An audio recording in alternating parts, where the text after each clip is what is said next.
Pasalamat siya, ganun lang ang nangyari sa kanya. Kung makayakap siya, akala mo ba may level sila? Wika ako sabay hugot ng buntong hininga ko. Kung magselos ka, wagas. Akala mo naman may relasyon din kayo. Bakod na bakod mo, wala naman kayong relasyon. Ani niya sabay tawa ng mahina. Tinitigan ko naman siya ng masama, kaya mas lalo siyang natawa at napalakas pa ito. Kaya ang mga tao sa ibaba ay halos sabay-sabay na napatingala sa kinaroroonan namin. Hello, Kendra! Gusto ba niyo dito sa itaas? May offer akong trabaho sa'yo. Ani ni David na ikinagulat ko at napatingin ako sa kanyang bigla. Relax, akong bahala dito. Bulong niya sa akin. Napapailing ako sa kanya at aalis na lang sana ako upang pumasok sa aking silid. Pero pinigilan niya ako nang humarang siya sa harapan ko. Paakyat na sila dito. Huwag kang aalis dahil ikaw mismo ang nagdala sa kanya dito sa bakuran mo. Ani ni David sa akin. Kaya napabuntong hininga ako't naupo ako sa upuan. Anong trabaho bang tinutukoy mo ha? Inis kong ani. Napangisi naman siya habang hinihimas ang kanyang baba. Kaya sa inis ko'y binato ko siya ng tsinelas ko. Sira ulong to. Tila ba alam ko nang mangyayari. Natawa pa din ako pero simpleng tawa lang dahil baka biglang pumasok dito ang mga pinsan ko kasama si Kendra at Amber. Anong trabahong inaalok niyo sa kaibigan ko ha? Tanong ni Amber na ikinalingon naming bigla. Napatingin naman ako kay Kendra na hindi kumikibo at tahimik lamang na nakatungo ng bahagya ang ulo. Yaya, tagapagbantay, tagasilbi sa isang tao. Ani ni David. Napakunot ang noo ko sa kanya. Wala naman akong kilalang may anak sa ating magpipinsa na kailangan ng yaya. Wika ko. Inihintay ko ang pagsagot ni David pero si Amber ang biglang nagsalita. Ay, carry niya yan. Kailan siya magsisimula? Ani ni Amber habang ako naman ay hindi maalis ang tingin ko kay David. May anak ka na pala? Ilang taon na ba? Ani ni Kendra kaya naman napatingin ako sa kanya. Ako man ay gulong-gulo dahil wala naman akong kaalam-alam na may anak ka na pala. Pero nasa ng bata? Bakit hindi namin alam? Sino bang aalagaan ni Kendra ha, pinsan? Ani ko sa kanya pero nginisian niya lang ako. Sabi ko, tao. Ibig sabihin, hindi na bata. Mga nasa edad 23 na. Ani niya, kaya bigla akong napatayo. Dahil sa aming magpipinsan, ako lang ang kakatungtong ng 23. At ako lang ang pinakabata sa kanilang lahat. Gago, umayos ka David. Hindi ko gustong itinatakbo ng utak mo. Galit kong ani na ikinatawanan ng mga pinsan ko. Wala ka nang magagawa. Katatawag ko lang sa mga magulang mo at si Tito Desmond ang nagbigay ng permiso sa akin. Nabigyan ka ng yaya. Kaya simula ngayon, Kendra, ay dito ka na magtatrabaho. Ang gagawin mo ay siguraduhin na lagi may pagkain si Ras. Kailangan bago maligo yan may mga damit na siyang maisusuot. Kapag may trabaho, dapat ready ang mga suit niya. At siyang papipiliin mo ng kulay maging sa sapatos.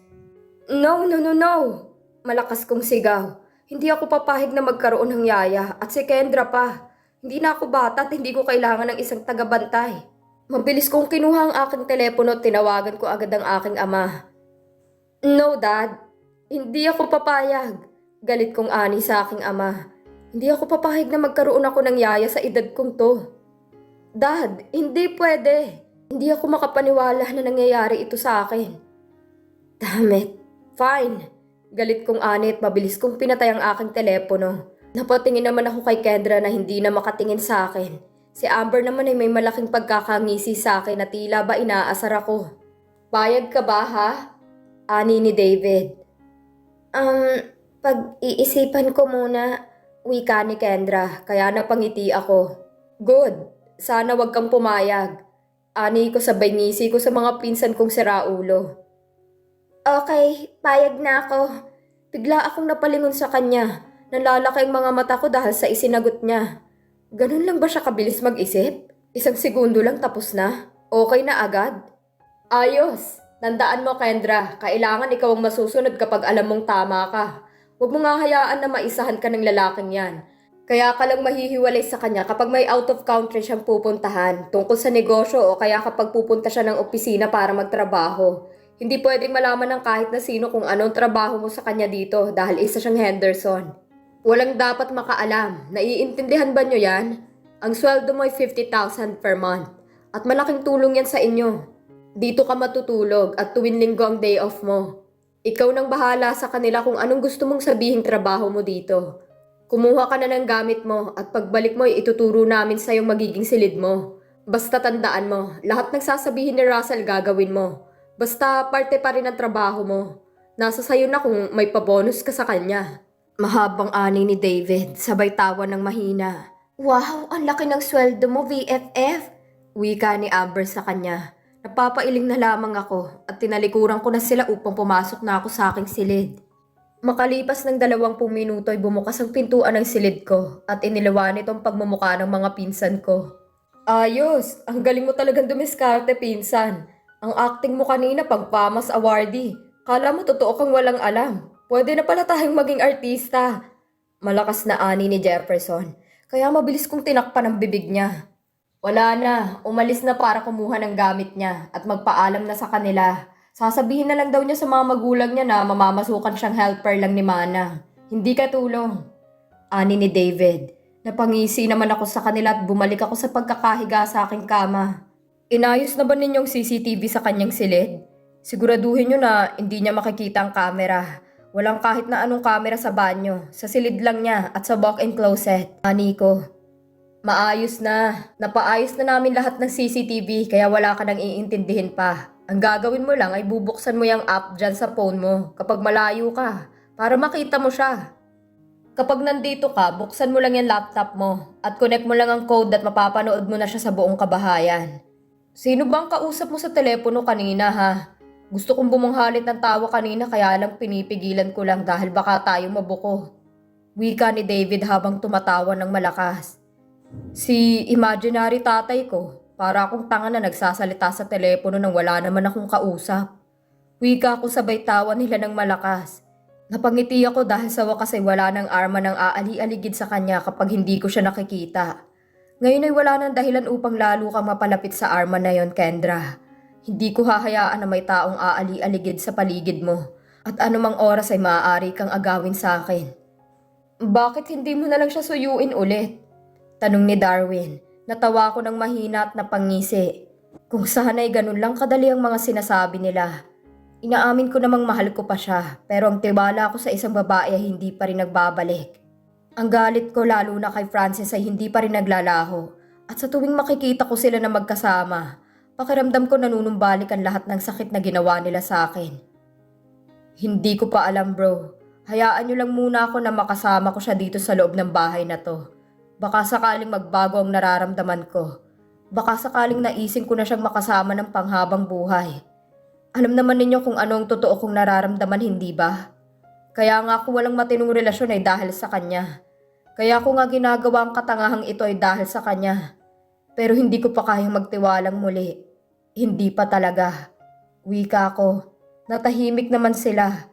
Nakarinig kami ng ingay sa labas kaya mabilis na sinilip ni Jefferson ang nakaawang na pintuan ko. Nandito na sila at kasama na naman ang bebe loves ko. Ani niya kaya natawa kami at binato pa siya ng una ni David. Gago ka, baka mamaya makapagpatayan sa iyong kapatid niya kapag may ginawa kang kalokohan kay Amber. Ani ni Sandro. Kailangan ko bang matakot ha? Wika niya na ikinatawa ko at kinailing ng ulo ko. Si Jefferson ang pinaka-playboy sa lahat ng magpipinsan. Kung playboy si David, si Jefferson ang hari ng mga playboy. Ako nang bahalang lumabas para ituro sa kanya kung saan ang room niya. Wika ni David. Hinayaan ko lamang sila at hindi na ako lumabas pa. Kinuha ko agad ang aking laptop. Binuksan ko ito at pagkatapos ay kinonek ko ang CCTV sa loob ng buong bahay. At pagkatapos kong ilagay ang code na ibinigay sa akin ni David kanina, ay nakita ko na agad si Kendra. Napapaakyat ng ikalawang palapag kasama si David at Amber. May dala itong isang bag na sa tingin ko ay damit niya. Bro, may sounds yan. Pindutin mo lang ito at maririnig mo lahat ng pinag-uusapan nila. Ani ni Braxton. Kaya pinindot ko naman ang sinasabi niya. At hindi nga nagtagal ay narinig na namin ang pinag-uusapan nila. Gusto ko nga sana dito matulog kasama si BFF. Kaya lang nagwala si kuya kanina. Saka ayaw ni Lolo. Nagagalit si kuya dahil wala siyang tiwala kay Jefferson. Kilala daw niya kayong mga Henderson na kapag nakakita ng poste na nakapalda inaalog nyo na daw. Ano ba yung inaalog ha? Yung ikinakama? Sus, hindi ko bet si Jefferson no kung yun ang pinag-aalala niya. Well, safe dahil ibang gusto ko't wala sa mga Henderson. Wika ni Amber kaya nagkatinginan kami nila Jefferson. Pwede naman siyang matulog dito, sa tabi ko nga lang, para makita ko kung talagang hindi siya bibigay sa akin. Wala pang babae ang tumanggi sa isang Jefferson Henderson, kahit ang isang Amber pa. Ani niya na ikinatawa namin. Pikon ka na niyan dahil sa sinabi niya ha. Pangaasar ni Darwin. Hindi ako pikon, ipapakita ko lang sa babaeng yan kung sino talaga si Jefferson Henderson. At yung sinabi niyang gusto niyang lalaki, maglalaho sa mundong ito. Wikahan ng pinsan ko. Ikaw bro, anong plano mo? Tanong sa akin ni Darwin. Hindi ko alam. Hahayaan ko lang muna siya dito sa loob ng mansyon na gawin ang trabaho niya. Pero may ilan akong plano at sisiguraduhin ko sa kanya na hindi niya ako matatanggihan. Wika ako sabay ngisi ko na tila isang demonyo dahil sa aking naiisip. Parang alam ko ng plano mo ah. Ayos yan. Siguraduhin mo lang na nakasara maigi ang pintuan ng silid mo. At baka maghaya kami kay David na nanood ng live. Hani ni Jefferson na ikinatawa nilang lahat. Mga gago kayo. Magsilayas nga kayo dito. Sigaw ko sa kanila sabay bato ko ng mga unan sa kanila. Malakas na tawanan ang maririnig sa silid ko. Bigla akong natahimik nang makita kong pumasok na sila sa magiging silid ni Kendra. Sa tabi lamang ito ng aking silid. At mula sa aking closet ay may isang hidden room na papasok sa loob ng kanyang silid. Alam ko nang ngising yan, pinsan. Ani sa akin ni Darwin. Mas lalo tuloy akong napangisi dahil sa wakas ay wala nang makakalapit pa kay Kendra. Sa wakas ay mababantayan ko ng bawat kilos niya. Pagbutihin mo ha. Siguraduhin mo na mapapaungol mo yan ng malakas para naman masulit. Ani ni Jefferson kaya isang suntok sa brasong ibinigay ko sa kanya na ikinatawa niya ng malakas.